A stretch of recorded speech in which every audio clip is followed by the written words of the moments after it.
The estate sale had been a disappointment until Margaret spotted it. A Victorian standing mirror tucked behind moth-eaten curtains in the mansion's forgotten wing. Its ornate silver frame bore intricate engravings of wilting roses and skeletal birds, tarnished black with age. The glass itself seemed impossibly clear despite the decades of neglect, reflecting her image with an unsettling sharpness that made her skin prickle. Found something interesting. The estate agent's voice made her jump. He stood in the doorway, his thin frame casting a long shadow across the dusty floorboards. "This mirror," Margaret said, running her fingers along the cold metal frame. "It's beautiful." "How much?" The man's expression shifted, his professional smile faltering. "That piece, it's not actually for sale. Family heirloom, should have been removed before the viewing." "Everything has a price," Margaret pressed, already imagining how perfectly it would complement her vintage boutique. The mirror seemed to hum under her touch, a subtle vibration that traveled up her arm. The agent glanced nervously at the mirror, then back at Margaret. "The family specifically requested." He stopped mid-sentence, staring at his own reflection. The color drained from his face. I suppose I could make an exception. $50.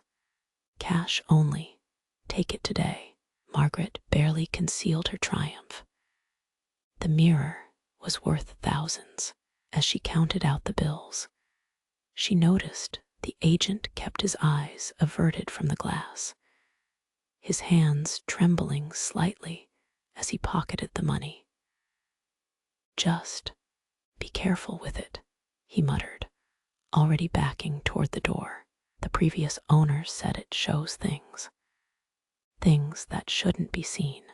But Margaret was already lost in admiration of her purchase, watching how the antique glass caught the dying afternoon light. She didn't notice the agent's hurried departure, or how he scrubbed at his eyes as he fled, as if trying to erase something he'd glimpsed in that perfect, terrible reflection. The mirror arrived at her apartment that evening, delivered by two men who refused to look directly at it as they maneuvered it up the narrow stairs. They left it in her bedroom, propped against the wall opposite her bed, and departed without waiting for a tip. Alone with her prize, Margaret stood before the mirror, admiring how it transformed her modest bedroom into something grander. The glass seemed to add depth to the room, making the space appear to extend infinitely backward. She changed into her silk nightgown, pleased with how elegant she looked in the antique reflection. It wasn't until she was brushing her teeth before bed that she noticed the first oddity. Passing by the mirror, she caught a glimpse of movement that didn't match her own. She stopped, toothbrush still in hand, and stared at her reflection. Everything appeared normal, her dark hair loose around her shoulders, her pale blue nightgown, the toothbrush held at the same angle, yet something felt wrong. The reflection's eyes seemed different somehow. Older. The skin around them bore fine lines that hadn't been there that morning. Margaret leaned closer, studying her face in the mirror, then rushed to her bathroom to check the modern mirror there. Her skin was smooth, unlined. Just tired, she told herself, returning to bed. but sleep wouldn't come. The mirror faced her bed directly, and even in the darkness, she could sense its presence. The glass seemed to gather what little light filtered through her curtains, creating a faint, silvery glow. Several times, she thought she saw movement within it, shadows shifting in ways that didn't correspond to anything in her room. At 3 a.m., she gave up and turned on her bedside lamp. Her reflection stared back at her from across the room, and Margaret's breath caught in her throat. The woman in the mirror was her, but wrong. This version lay in the same position, wore the same nightgown, but her skin had a grayish pallor. Dark circles hollowed her eyes, and her lips were tinged blue. Most disturbing of all, this reflection's chest didn't rise and fall with breath. Margaret sat up abruptly, and the mirror Margaret did the same, but a fraction of a second too late, as if the reflection was struggling to keep up with reality.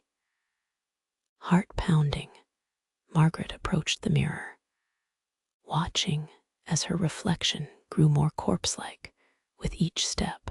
By the time she stood directly before the glass, the woman staring back was undeniably dead. Her skin had taken on a waxy sheen, her eyes were glassy and fixed, and her nightgown was stained with something dark spreading from her chest. She touched the glass with trembling fingers, and the dead woman's hand rose to meet hers. The reflection's mouth opened as if trying to speak, revealing teeth stained pink with blood. Margaret jerked back, a scream building in her throat, but when she looked again, her reflection had returned to normal. Shaken and exhausted, she threw a blanket over the mirror and returned to bed. The next morning brought no relief. In daylight, the mirror seemed even more insidious. Everyone who passed before it saw themselves changed. Mrs. Chen from next door, who stopped by to borrow sugar, glimpsed herself in the mirror and nearly fainted. In the reflection, her face was swollen and purple, her eyes bloodshot and bulging. She fled without explanation, leaving Margaret standing in her doorway with a cup of sugar. The mailman glanced at the mirror through the open door and dropped his entire bag of mail, backing away from a reflection that showed him crushed and mangled. Margaret barely caught sight of it, a figure in a postal uniform. But wrong, limbs bent at impossible angles before he was gone, leaving scattered letters on her doorstep. Each person who looked into the mirror saw themselves dead, but the manner of death varied. Some appeared peaceful, as if they'd passed in their sleep. Others showed signs of violence, disease, or accidents. The mirror didn't discriminate. It showed everyone their final form with merciless clarity. Margaret tried to rationalize it.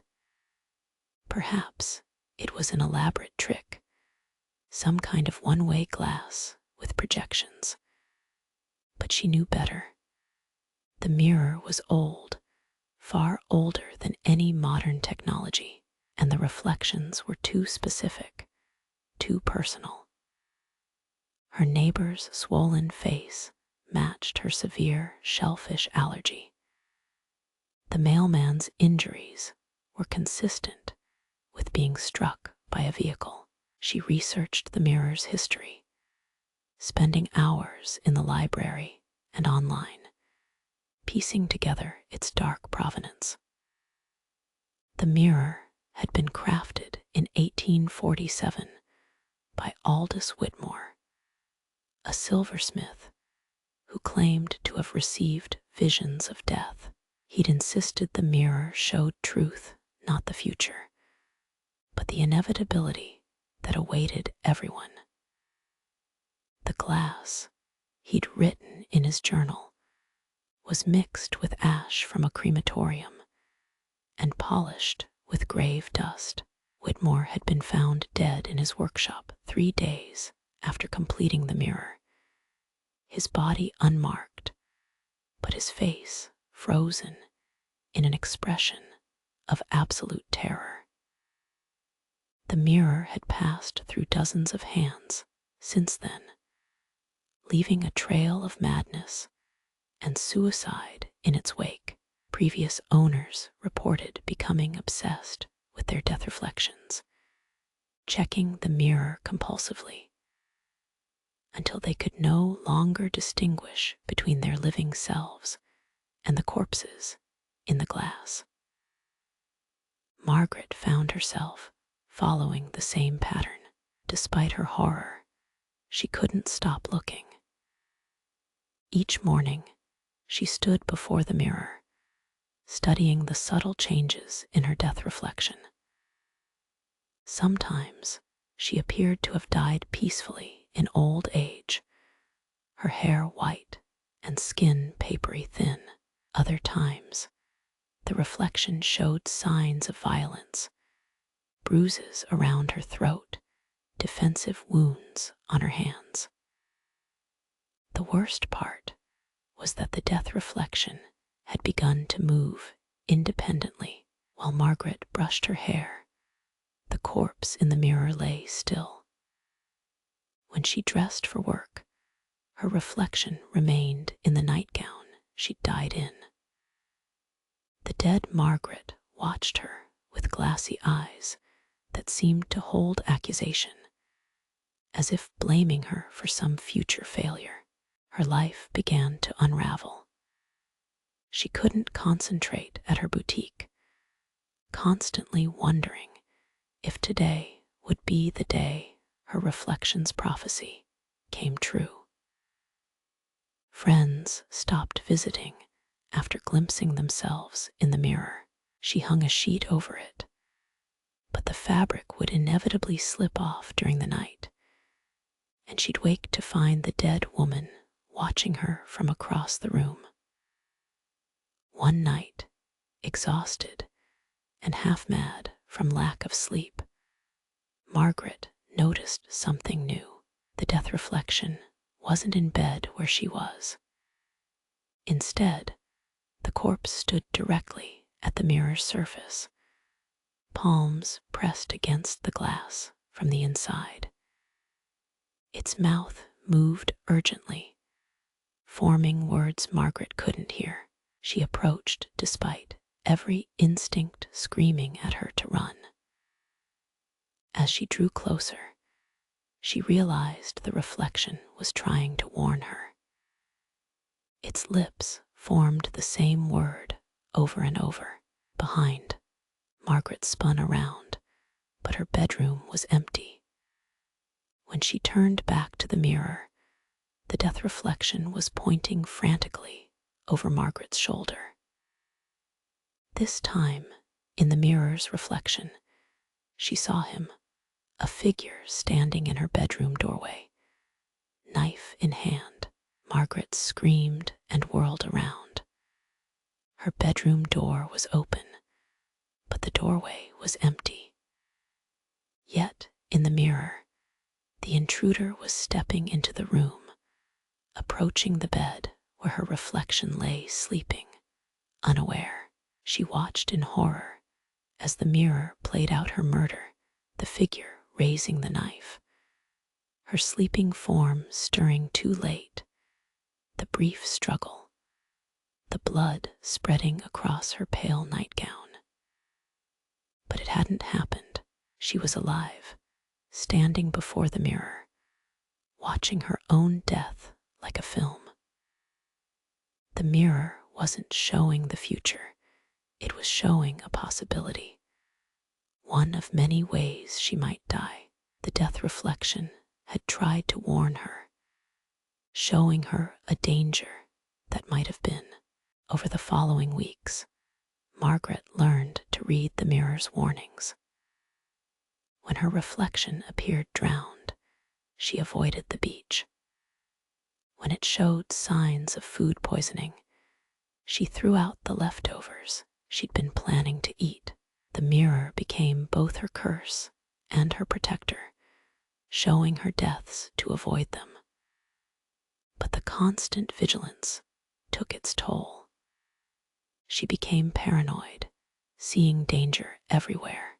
Every person was a potential killer, every meal a possible poison, every step a chance to fall.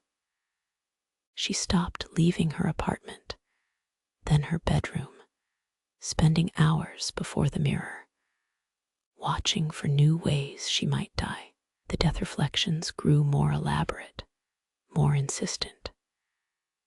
Sometimes she saw multiple versions of herself in the glass, a crowd of corpses, each showing a different death. They pressed against the mirror's surface, mouths open in silent screams, hands clawing at the glass. The barrier between her world and theirs seemed to grow thinner each day. One morning, Margaret woke to find her reflection already awake, sitting up in the mirror bed and watching her. This corpse was different from the others.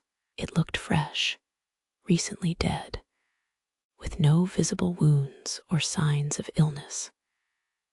It smiled at her, a terrible, knowing smile, and beckoned her closer. Against her better judgment, Margaret approached. The death reflection leaned forward, its lips moving slowly, deliberately. This time, she could read the words, "You can't avoid them all." As if triggered by this revelation, the mirror erupted with images. Hundreds of possible deaths flashed across its surface: car accidents, heart attacks, strokes, cancers, murders, suicides, accidents. They came faster and faster, an endless catalog of mortality. Margaret saw herself die 1,000 different ways in the span of minutes. When the visions finally stopped, only one reflection remained. It showed Margaret, as she was now thin from weeks of paranoid eating, hollow-eyed from lack of sleep, sitting on her bedroom floor before the mirror. But in the reflection, she wasn't breathing. She'd simply stopped, overwhelmed by the weight of infinite possibilities. Margaret understood then. The mirror didn't just show death, it caused it. Not directly, but through the slow poison of knowledge. Knowing how you might die was itself a kind of death, a gradual surrender to inevitability. Every previous owner had discovered this truth too late. She tried to stand, to walk away, but found she couldn't move. Her legs had gone numb from sitting too long, or perhaps from something more. The death reflection smiled again, and Margaret noticed that she was smiling too, involuntarily mirroring the corpse in the glass. Her chest felt tight, her breathing shallow. "No," she whispered, but her reflection didn't speak. It couldn't, it was already dead. Margaret's vision began to blur. She could feel her heartbeat slowing, her body growing cold. The mirror had shown her so many deaths, but it had hidden the most obvious one: death by mirror, death by knowing too much. She'd spent so long avoiding every possible ending that she'd forgotten to live, and now life was leaving her, seeping away like water through cupped hands. With the last of her strength, she raised her fist, intending to shatter the cursed glass. But her reflection didn't move to match her. It sat perfectly still, watching with those glassy, satisfied eyes as Margaret's hand fell short of its target. The mirror had won. It always won. Tomorrow, someone would find her body, seated before the antique glass, and they'd see their own death staring back at them. The cycle would continue, as it had for over a century, feeding on humanity's inability to look away from its own ending. As darkness closed in, Margaret saw one final image in the mirror. It showed the estate sale where she'd bought it, but far in the future. A young couple stood before the mirror, admiring its craftsmanship, ignoring the dealer's warnings. The woman was already reaching for her wallet, enchanted by the perfect clarity of the glass. Margaret tried to scream a warning, but no sound came. She was already on the other side of the mirror now, trapped with all the others who'd looked too long and seen too much. She pressed her hands against the glass from the inside, trying to warn the future buyers, but she knew it was useless. They would buy the mirror. They would take it home. They would look into it and see their deaths, and they would be unable to stop looking until they joined the growing crowd of spirits trapped within its silver frame. The mirror would outlive them all, patient and hungry, offering truth to anyone brave or foolish enough to seek it. In her final moments, Margaret understood the mirror's true purpose. It wasn't cursed or evil, it was honest, and honesty, when it came to death, was the cruelest gift of all. The mirror showed what everyone secretly knew but desperately ignored: that death was coming in one form or another, and there was no escape. She felt herself dissolving, becoming part of the mirror's collective consciousness. Soon, she would be just another reflection, another warning ignored, another truth too terrible to accept. The living would see her and think she was showing them their future, never realizing she was showing them their present. The slow, inevitable approach of the end that had already begun the moment they first looked into the glass.